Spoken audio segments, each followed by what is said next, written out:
Okay, now I think I actually pressed the button. That says we're live. And the stream is starting.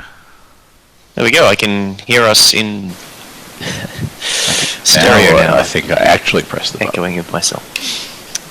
Yeah, we're definitely... It says we're live. Turn off those volumes. Okay.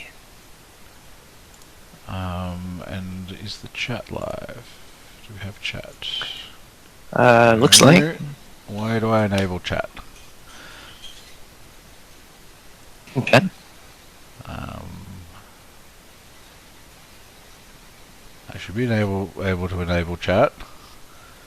I want to enable chat. Well, I just wrote something in the chat. Did you? Okay. That would be helpful if I could see it. Let's reload that. And there are 4 watching, so minus us 2, there must be some other people. I'm not sure that I'm not more than 2 people.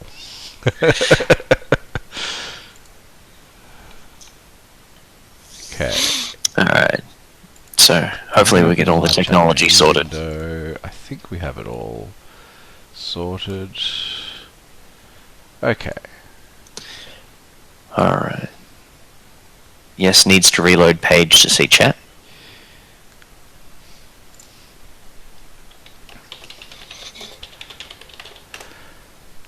Okay. Let's... There we go. I think we're all good. Yep. Okay. So...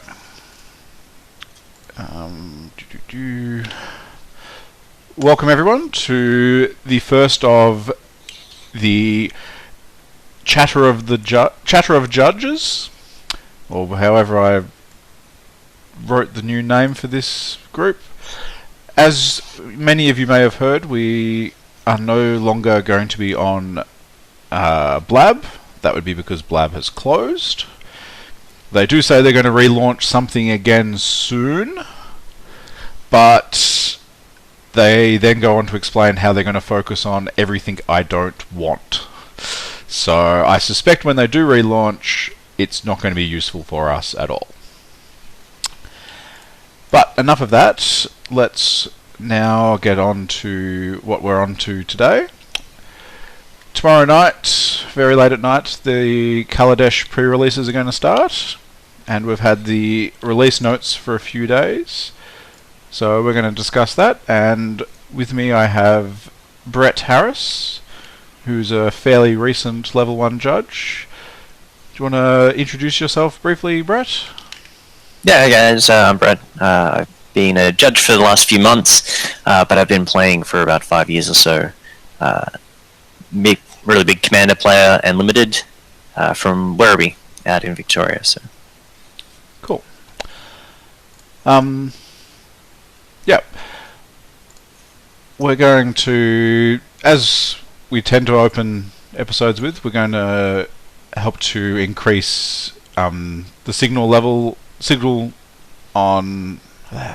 words aren't coming easily tonight. Increase the signal on the recognition, the exemplar program recognitions.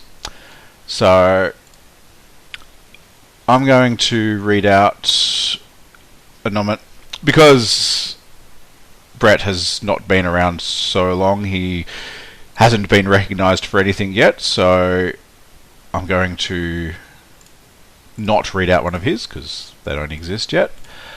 I'm going to read out something that Thomas Wood from Perth gave Jason Litton.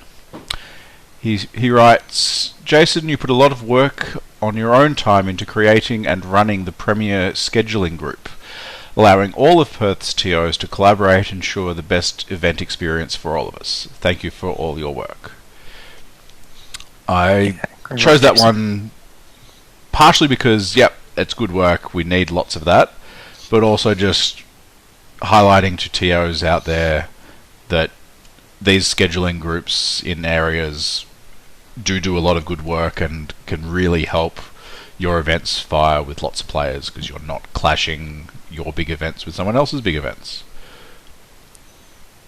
Yeah, that's a good one. So, as being recently new, I've only just started to get a handle on the exemplar program and what it's all about. I wanted to read one out from Morgan Meehan, who's nominating Jaden Pickett.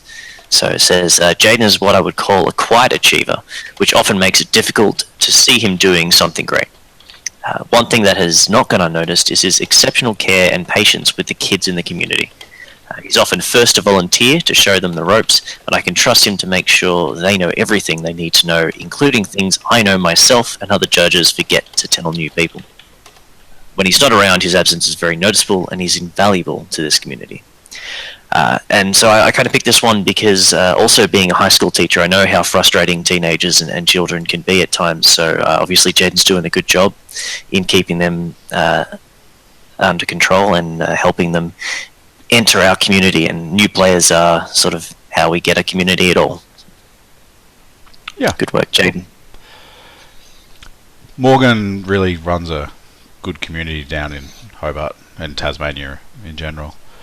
She's a big all-star and hoping to get her to co-host something with us in the near future. Now, on to the release notes. Paste a link in the chat for everyone who wants to follow along. And one of these windows here lets me turn on the release notes in our stream, which should be just readable. When the lag catches up, I'll be able to check that. And there we go. Yep. Are they readable by other people who have internet connections with more speed than me? Let's see. Yeah, I just. can pretty much make it out when I'm in full screen. Yeah, There we go. I'm leaving my stream at 144p so that my internet connection doesn't completely die. Well, they're readable at 360 for sure. So Cool. Okay, so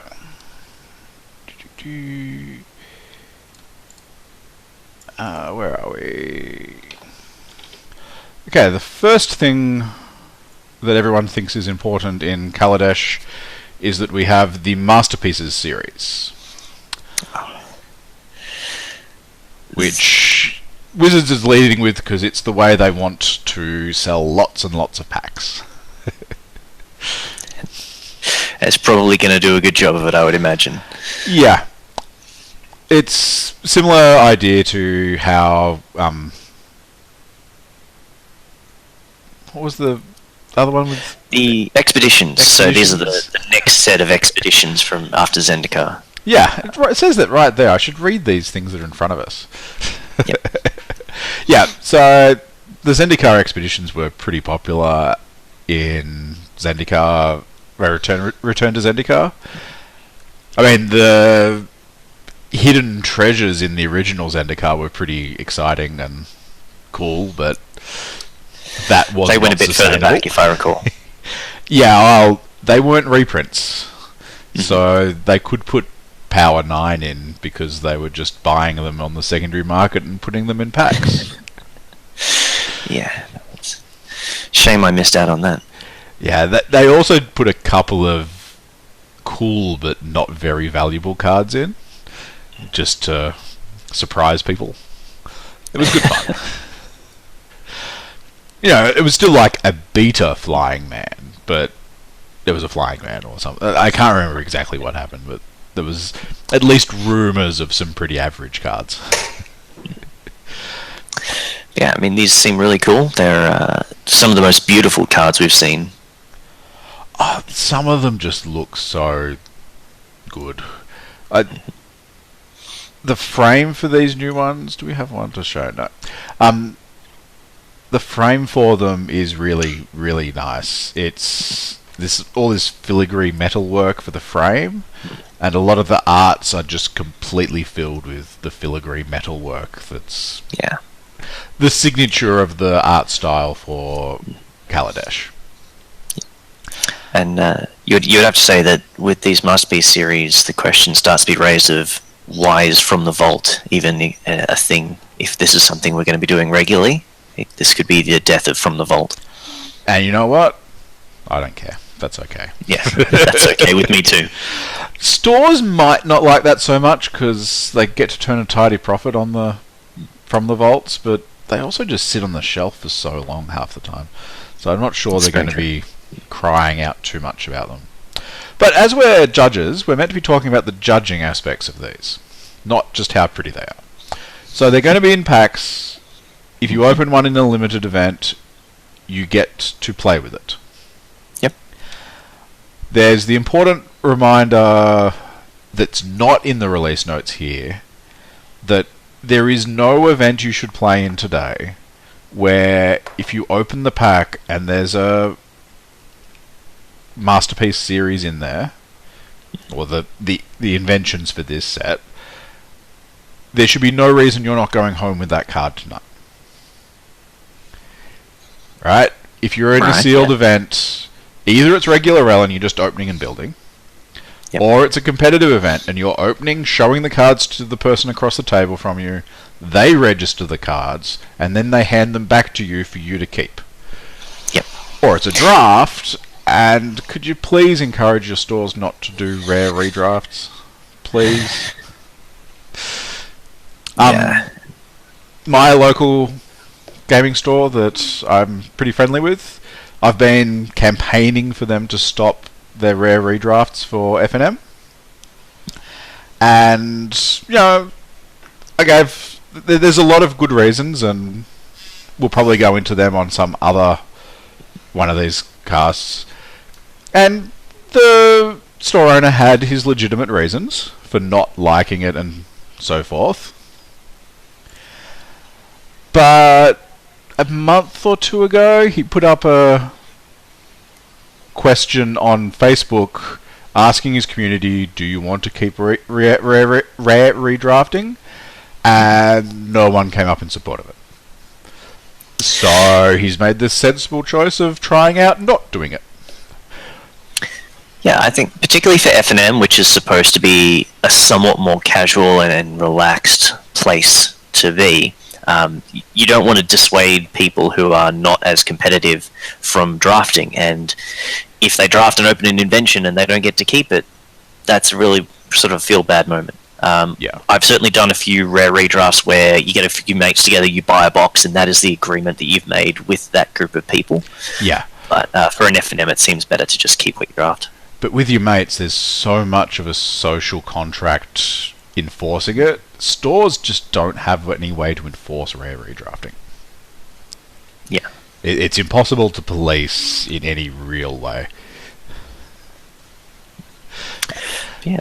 As MJJ29 in the chat is pointing out, rare redrafts are fine. Some people like them. There is the option of the store rules being that masterpieces aren't part of the rare redraft, and I would say that's at least better than them being part of it. I still would advocate not rare redrafting. Yeah. I guess the one other thing that could come up with these masterpieces, because they are such beautiful cards and you may not want to actually put them in your deck and shuffle with them, is the option of having some kind of a proxy to replace it in play. What's sort of your feeling with that? It's not my feeling, it's the official rules. No. Never? No. Okay. I've heard of things like that before, and so it's good to have a very clear sort of understanding what the rules are in that. Yeah. There is exactly one circumstance that a judge may issue a proxy, and that is if a card has become damaged through play, or it has come out of the pack in a horribly marked manner. You open that booster and there's this card that's not square or has the best crimp ever. We can issue a proxy for that. That's it. Yep. The inventions are not marked. No, they're not. Yeah. I didn't want to be harsh there, but yeah, it's a thing that we hear of happening all the time, and it's just no, Yep. never. Yeah, no, that makes sense. As I said, as you hear about it a lot, but and particularly with the expeditions, I heard about it happening with those. But having the actual rule is important. Yeah. Um, Interesting. They do note here the inventions, just like the expeditions, are only in English. They are in all packs in all languages, but they're only printed in English. What I do want to know is, are the ones in Japanese packs using the new recyclable paper and will be that little bit stiffer? Yeah, that's an interesting one. It's interesting. I love that they're printing them in recyclable paper, recycled and recyclable paper. Well, I'm not even sure that foils will be recyclable, because that's a Probably slightly not. different Still, thing there's again. still there has to be some metal in there. Okay, let's keep moving. And our next bit is the new mechanic of energy. Do you want to introduce energy to us? Sure. So they should all be new mechanics. There's no returning mechanics for Kaladesh, and the first one is energy. So magic works a little differently here on Kaladesh. It's fueled by aether, and that's symbolized by energy, which is a kind of counter that is given to the player. So similar to things like poison counters and experience counters, that goes to the player as opposed to on any permanent in play. It doesn't go away during your turn or changing of phases like mana would. It just sits there and hangs out until you are able to use it. And there are lots of different ways to use energy, either through triggered or activated abilities. You can sort of treat it as a new resource. Yep. So, the example given for energy in the release notes is Thriving Rhino. We'll skip the bits that aren't energy related, but it's a creature, and when it enters the battlefield, you get 2 symbols, 2 energy. Whenever it attacks, you may pay 2 energy. If you do, put a +1/+1 counter on Thriving Rhino. So, that pretty clearly indicates that, yeah, lots of cards are going to interact with it. Most of the ways to... all the ways to spend energy, I believe, have a way to generate it. But there are some cards that generate it without being able to use it, I believe. No. There are certainly some cards that simply use energy. Okay. I hadn't seen them, yeah. Guessing. Yeah. Guessing's I bad. believe. But yeah, I guess in the release notes, one of the main things is it mentions is to keep track. So use something to keep count of how much energy you have, some kind of counter. Wizards was producing a counter, but I don't believe they're going to be ready for pre-releases. Yeah, that's so to put them in packs. So hopefully the stores have something around, get your Pokemon energy cards or something like that, and use those. Make sure you know exactly how much energy each player has at all times. Oh, you stupid. Sorry, playing with everything and I just messed up something. Just making the font bigger for everything. That's better. Okay. So yeah, E is the energy symbol. Please, let's all use E in our text so we all know what energy is. The counters, please keep them. Yep. And there was a mention there from... I can't quite read that, MJ29, that Wizards has a downloadable energy counter if you don't have any Pokemon energy cards available. So yeah, grab one of those if you need it. Or, just designate the counters this spot. They're my energy. But use something, please. Something. I love that the release notes want to point out energy counters aren't mana. They don't go away as steps, phases, turns end, and effects that add one of any type of mana to your mana pool can't give you energy counters.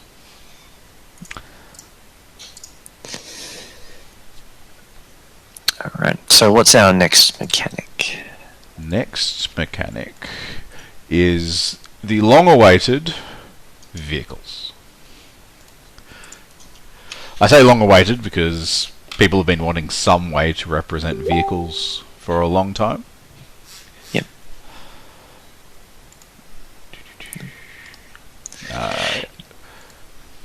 Yeah, you can. Yeah.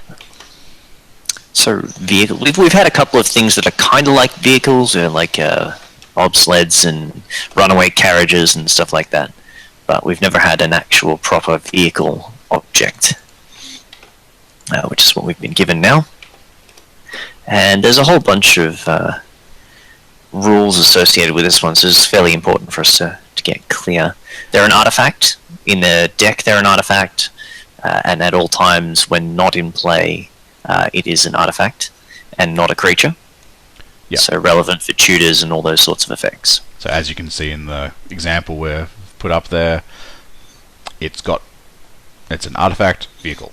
So vehicles are artifact subtype, and yeah, it can have abilities you only see on creatures, such as menace. Mm-hmm. But then yeah, it has all the vehicles will have a crew ability with some number. And reminder text along the lines of tap any number of creatures you control with total power equal to the number or more. This vehicle becomes an artifact creature until end of turn. To the best of my knowledge, these are the only cards that have a power and toughness that don't have a creature type. I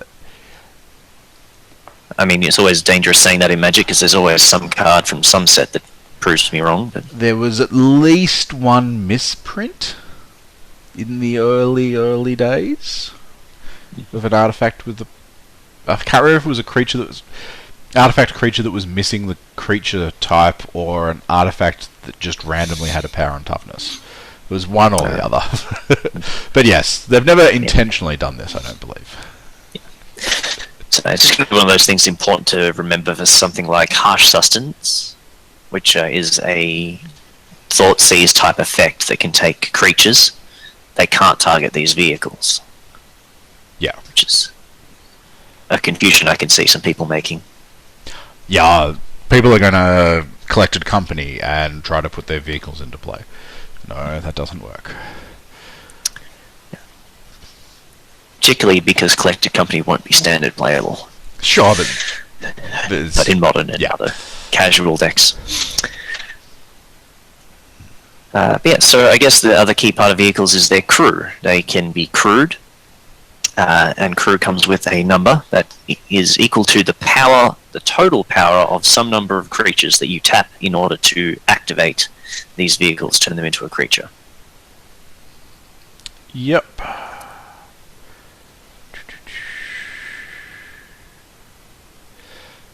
And it's important to note that you keep track of who is crewing a vehicle because there are some effects that care. Mm-hmm. That doesn't mean that if you destroy the vehicle, that the creatures viewing it, that the creatures crewing it get destroyed.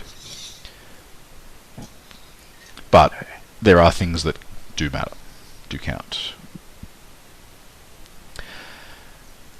Yep, so vehicles are printed with the power and toughness, but they're not creatures. We've gone over that.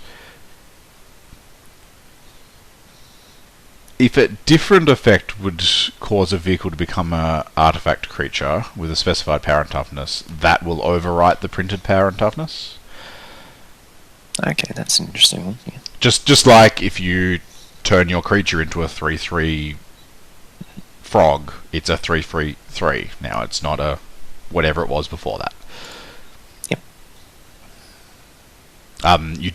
Creatures don't need haste to crew immediately.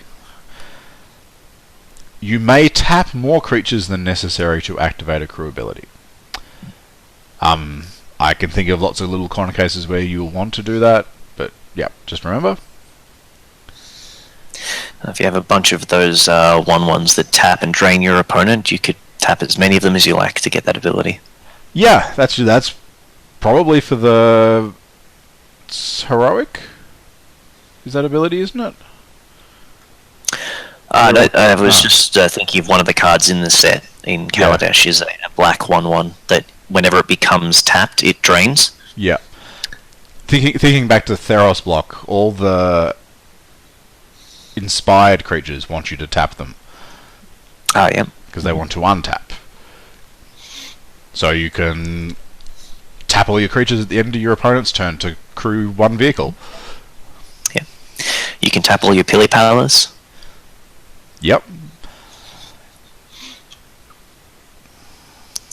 So many silly things you could do by over-tapping. But interestingly, you can also activate a crew ability even if the vehicle is already an artifact creature. Yep. So all those untap abilities are really going to love crew. I mean, the Q abilities. Yep. That's actually probably quite relevant to some people's commander decks that have built decks around the untap mechanic.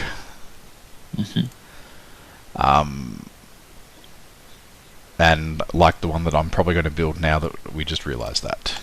Oops, not meaning to highlight that.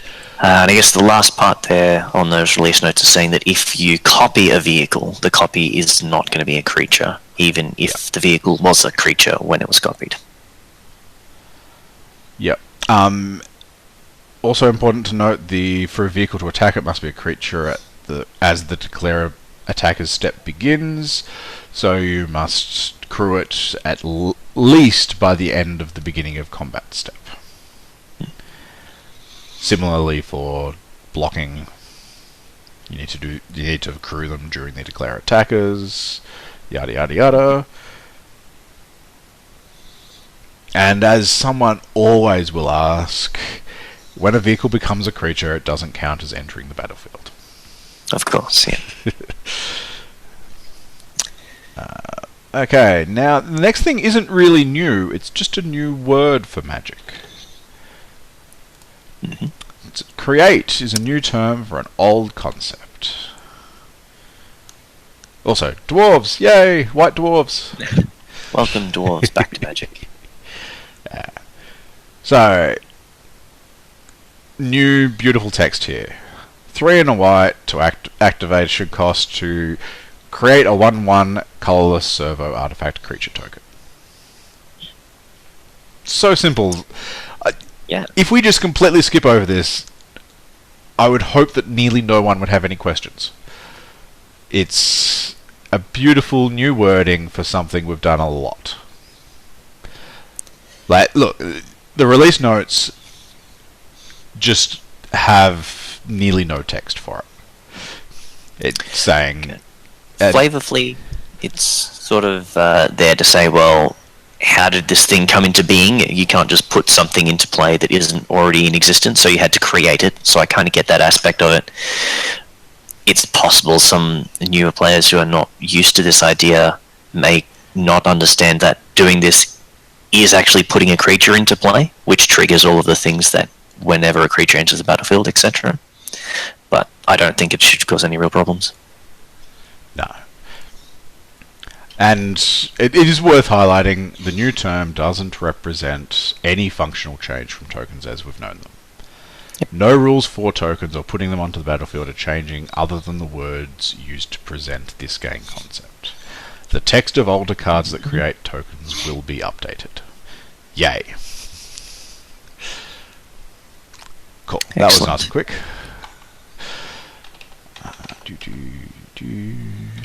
So now we are on to Fabricate, which is 2 and a blue for a sorcery. You search your library for an artifact card, reveal it and put it into your hand, then shuffle your library.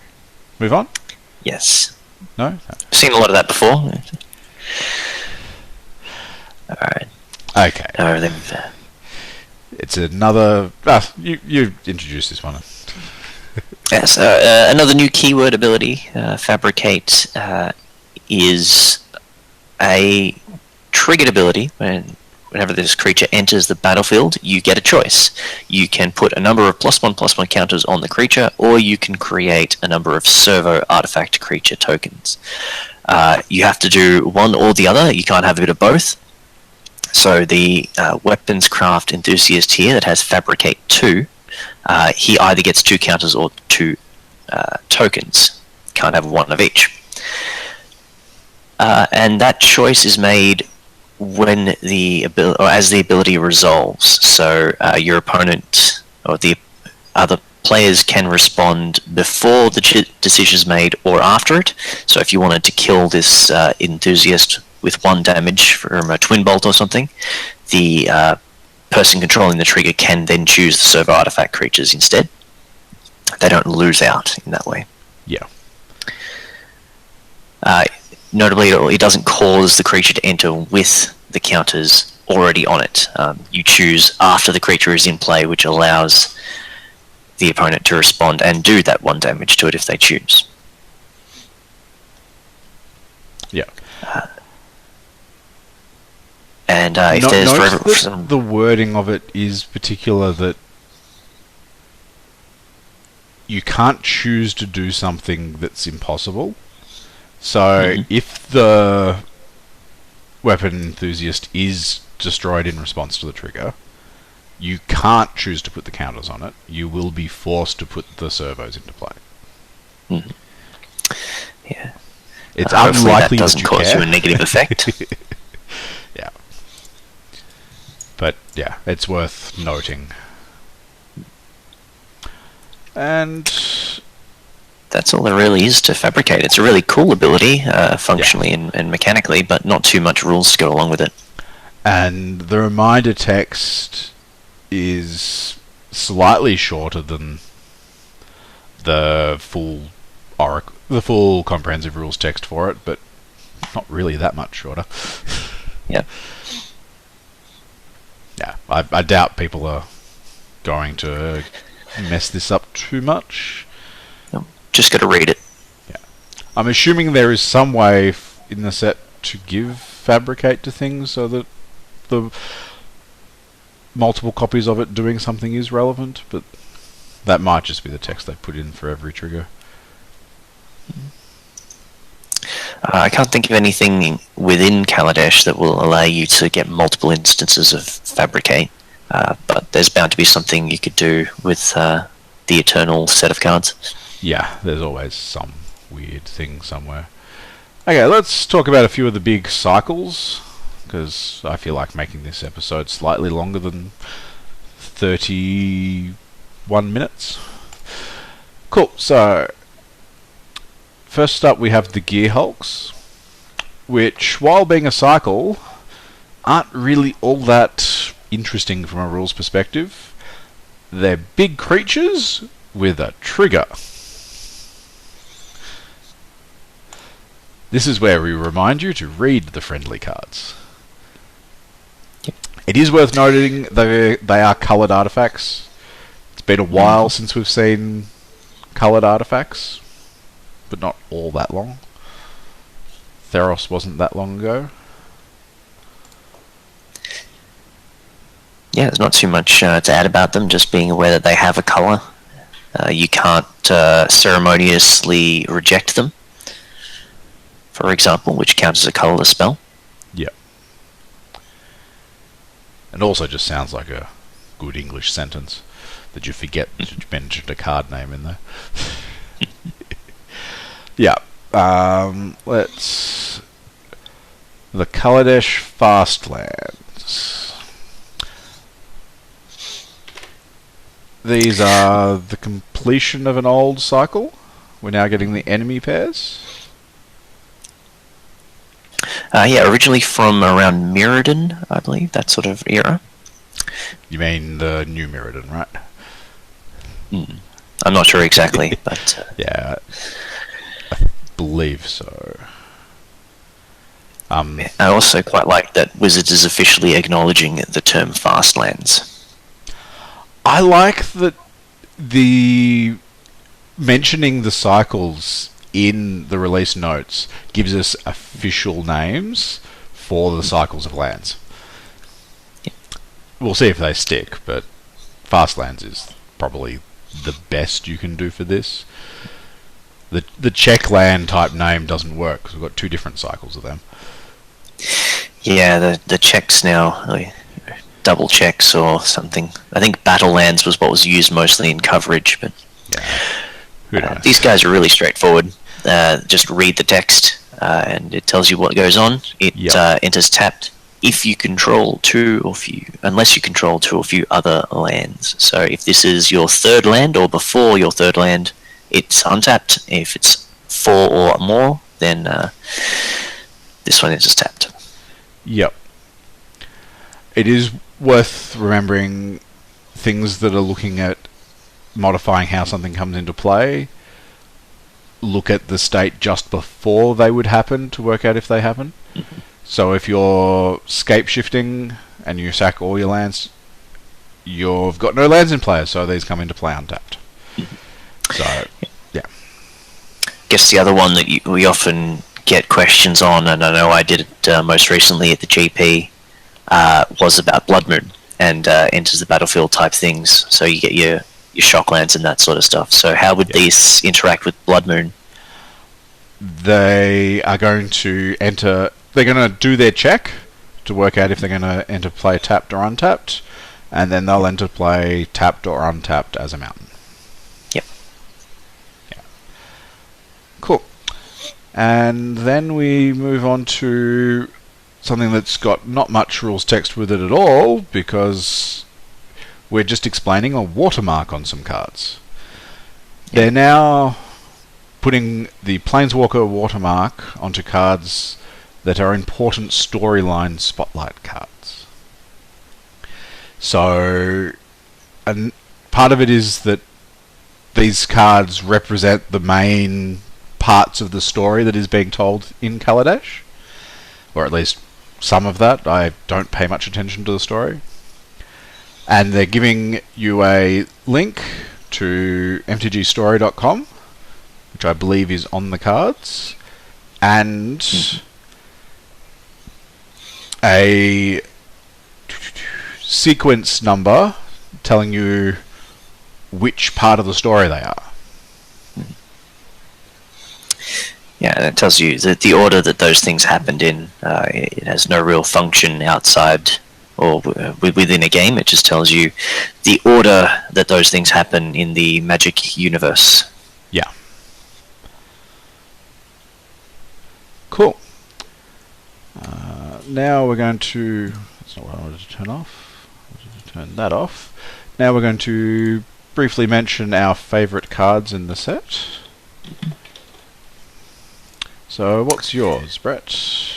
My favourite card is a real commander card. It is the Panharmonicon, which I'm looking forward to doing a lot of silly things with in basically all of my commander decks.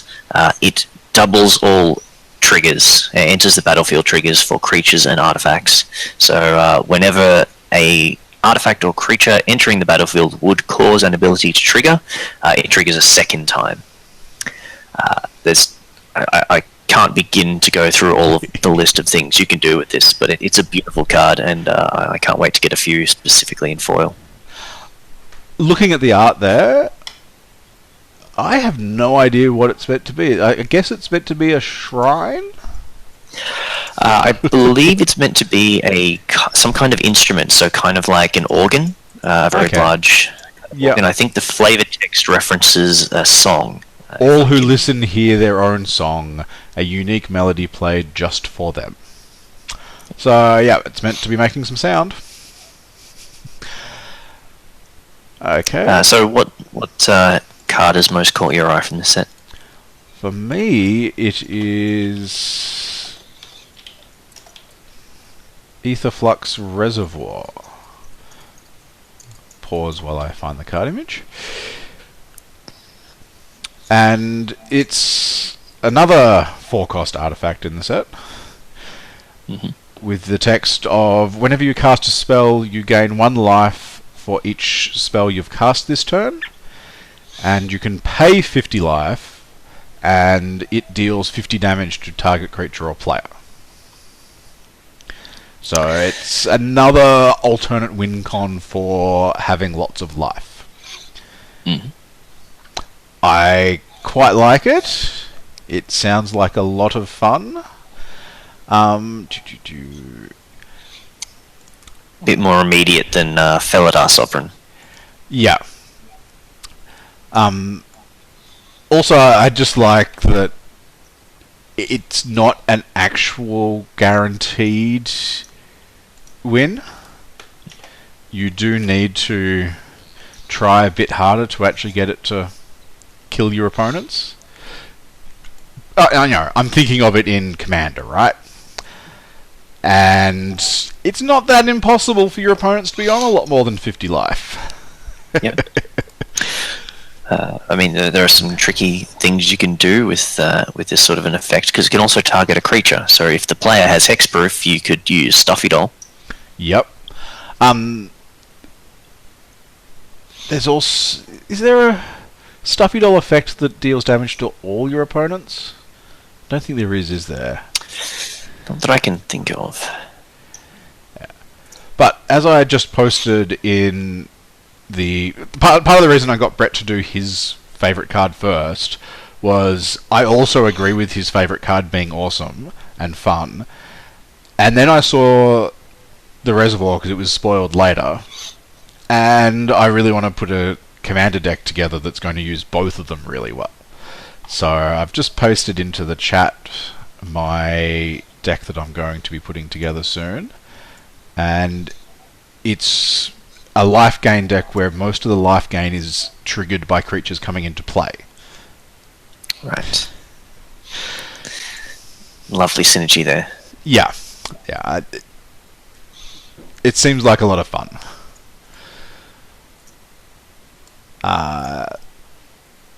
So yeah. Anything else you want to mention about? No, I think that's our release notes pretty well covered. Yep. I would like to remind everyone the pre-release starts in 28 hours. Get along, whatever time during the weekend you choose to get along to the pre-release. They are always fun. Yep. And yeah. Thank you, Brett, for co-hosting this with me. No worries, thanks for having me. It has been fun. And thank you to all of our hundreds of viewers on YouTube. Because, you know, there's been so many of you. I think we peaked at 5. Yes, we peaked at 5. Damn, YouTube gives me way too many stats on things. Like, the graph of concurrent users is actually by what resolution they're watching at. Wow. It does give me a total as well, but yeah. So, thank you for tuning in. This will stay live, I believe, on YouTube, or visible on YouTube until I replace it with a better quality copy that I locally recorded. And yeah, thank you. See you all soonish when we come up with the next topic. See ya.